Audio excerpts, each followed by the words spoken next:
বিসমিল্লাহির রহমানির রহিম। আসসালামু আলাইকুম।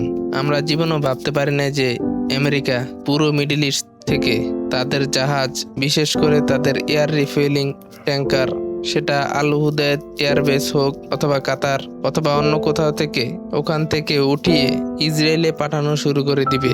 আমরা চিন্তাও করতে পারি না যে আমেরিকা এভাবে চলে যাবে।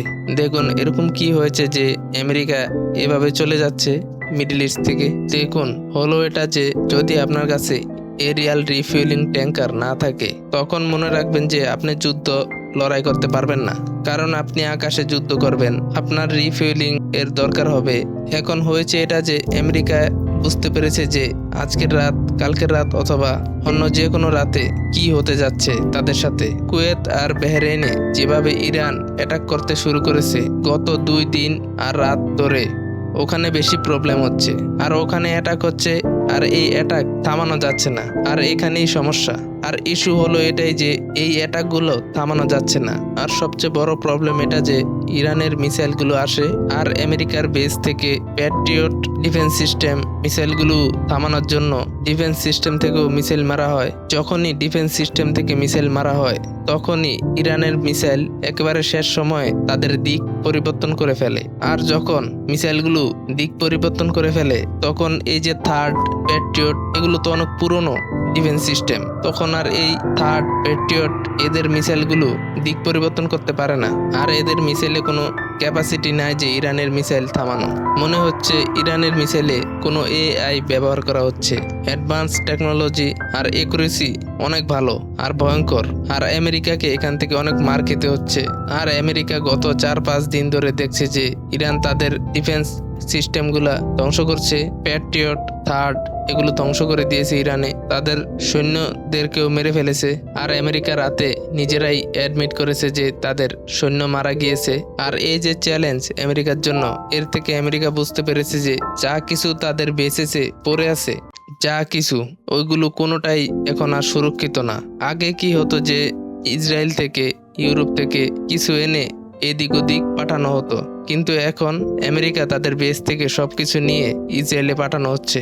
এই কারণে না যে ইসরায়েল কোনো অ্যাটাক করবে, যদিও ও অ্যাটাক করবে, অবশ্যই করবে ও অ্যাটাক। আপনারা চিন্তা করে দেখেন যে 70-এর মতো এয়ারক্রাফট দিয়ে স্ট্রাইক করা হতো ইরানের ভিতর ইসরায়েলের পক্ষ থেকে। এটা অনেক বড় অপারেশন হতো, সেটাকে আমেরিকা বর্তমানে হোল্ড করে রাখছে, বলেছে যে এখন তোমরা অ্যাটাক করো না। কিন্তু তারা থেমে থাকবে না, আজ নয়তো কাল এই অপারেশন হবেই, সেটা আমরা সবাই জানি। কিন্তু এখন আমেরিকা তাদের আল হুদায়দ, বাহরাইন, কুয়েত থেকে যুদ্ধ জাহাজগুলো ইসরায়েলে পাঠানো হচ্ছে, কারণ বর্তমানে ইসরায়েল যুদ্ধে নাই আর ও অ্যাটাকও করে নাই। যখন ও অ্যাটাক করবে তখন ওর উপরেও হামলা শুরু হয়ে যাবে। যেহেতু এখন আমেরিকা হামলা করেছে তাই আমেরিকার উপর হামলা হচ্ছে। আর আসলে আমেরিকা তাদের অ্যাসেট রক্ষা করছে ইরান থেকে, কারণ এগুলো হাই ভ্যালু ট্যাঙ্কার। দেখুন ট্যাঙ্কার হলো fighter jet, bomber, aircraft, transport, এই সব কিছুতে ফিউল প্রোভাইড করার জন্য এই ট্যাঙ্কার অনেক জরুরি। যদি এগুলো ধ্বংস হয়ে যায় তাহলে আপনারা ফিউল প্রোভাইড কোথায়? তো এই সকল বিষয়ে তারা জানে যে তাদের সাথে কি হতে যাচ্ছে। এছাড়া আমেরিকা এটা বলেছে যে আপনারা মিডল ইস্টে সফর করবেন না। জর্ডানের যে আকাবা এয়ারপোর্ট আছে সেখান থেকে আমেরিকানরা তাদের লোকগুলো বের করছে, আর সি পোর্ট থেকেও তাদের লোকগুলো বের করছে, কারণ এখানে অ্যাটাক হতে যাচ্ছে। দেখুন আপনারা এই সব কিছু দেখেন কি হতে যাচ্ছে। স্পেন আর আর্জেন্টিনা ওয়ার্ল্ড কাপের ফাইনালে, আর নেতানিয়াহু আর্জেন্টিনার রাষ্ট্রদূতকে ডেকে এরপর ও আর্জেন্টিনার সাপোর্টে দাঁড়িয়েছে। দেখুন ও আর্জেন্টিনাকে কেন সাপোর্ট করছে। দেখুন স্পেন ওই দেশ যিনি ইসরায়েলের রাষ্ট্রদূতকে বের করে দিয়েছে তাদের দেশ থেকে, তারা ইসরায়েলের বিপক্ষে দাঁড়িয়েছে আর অনেক কঠিনভাবে দাঁড়িয়েছে। আর বলছে এসব কাজ যদি না থামানো হয় তাহলে আমরা তোমাদের ছাড়বো না, তাহলে আমরা ইসরায়েলের বিরুদ্ধে অ্যাকশন নিব। আর ওইদিকে নেতানিয়াহু বলছে যে আমরা স্পেনকে ধ্বংস করে দিব। আর আপনারা জানেন যে স্পেন ইউরোপের মধ্যে ইসরায়েলের বিপক্ষে দাঁড়িয়েছে, মানে কোনো মুসলিম কান্ট্রিও এরকম ভাবে ইরান ব্যতীত এরকম ভাবে দাঁড়ায় নাই যেভাবে স্পেন দাঁড়িয়েছে। আপনারা জানেন যে স্পেনের প্রাইম মিনিস্টার নেতানিয়াহুকে কতটা অপমান করেছে, আর আমেরিকাকে তাদের সামরিক আড্ডা ব্যবহার করতে নিষেধ করে দিয়েছে, যদিও ও ন্যাটোর মেম্বার। আরও বলেছে যে আমরা ইসরায়েলের সাহায্য করব না। আর ও যে ধরনের ঘোষণা দিয়েছে যে আমরা আর ফাঁদে পাড়া দিব না, যেভাবে ইরাকে বলা হয়েছিল আমাদের ওখানে অ্যাটমিক হাতিয়ার আছে, তারপর আমরা গিয়েছিলাম, এরপর ওখানে কিছুই পাওয়া যায়নি, আমাদের মিথ্যা বলা হয়েছিল, তাই এখন আর এই কাজ আমরা করব না। তো ইসরায়েলের বিপক্ষে ও যেভাবে দাঁড়িয়ে আছে সেটা আমরা সবাই জানি।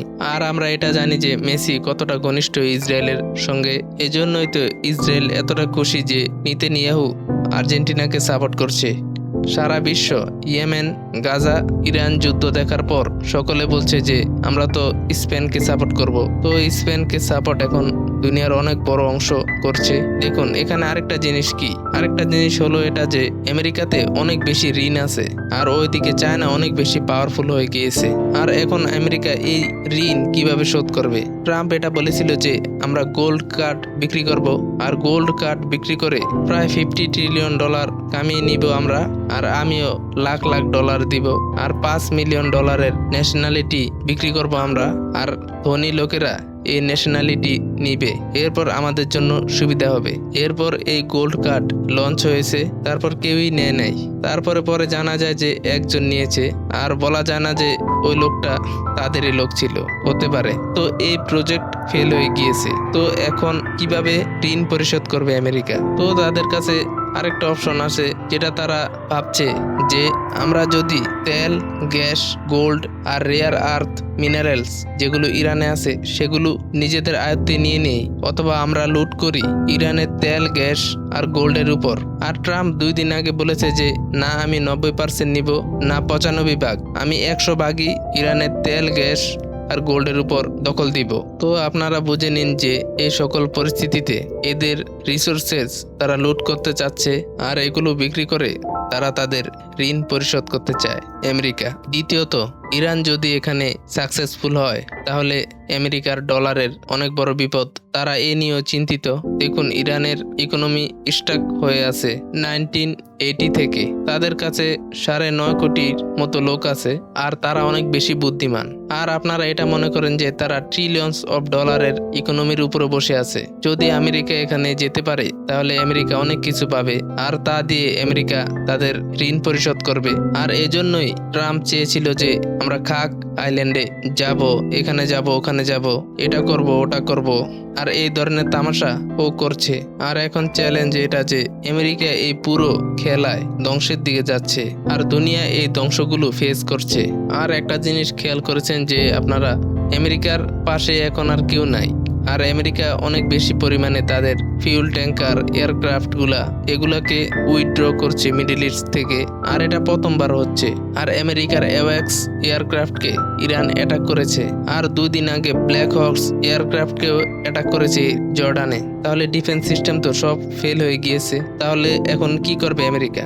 আর মিডল ইস্টের দেশগুলো তৈরি না যে আমেরিকার সঙ্গ দিতে, আর সবাই জানে যে এই যুদ্ধ ইসরায়েলের। আর দেখুন আমেরিকা কি করবে, বিদ্যুতের ঘরগুলো ধ্বংস করবে, ওয়াটার প্লান্ট গুলো ধ্বংস করবে। কুয়েতের যে ওয়াটার প্লান্টে হামলা হয়েছে আর যে বেসেস গুলোতে হামলা হয়েছে, এই যে 2-3 দিনে যে অ্যাটাক গুলো হচ্ছে এগুলো অনেক বেশি ভয়ঙ্কর। আর ইরানের যে মিসাইল গুলো আছে সেগুলো পুরোপুরি ম্যানুভার করে নেয়, মানে তাদের ডাইরেকশন চেঞ্জ করে ফেলে মুহূর্তের মধ্যে। দেখুন একটা সময় ছিল যে ইরানের মিসাইল গুলো একদিকে মারা হতো আর সেটা গিয়ে অন্যদিকে টার্গেট করত, মানে এত খারাপ টার্গেট ছিল তাদের, আর তাদের নিয়ে অনেক মজা করা হতো।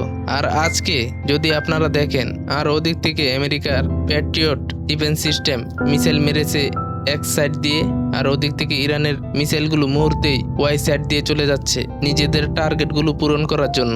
আর এগুলো তো আমেরিকা আগামী 10 বছরেও রিকভার করতে পারবে না।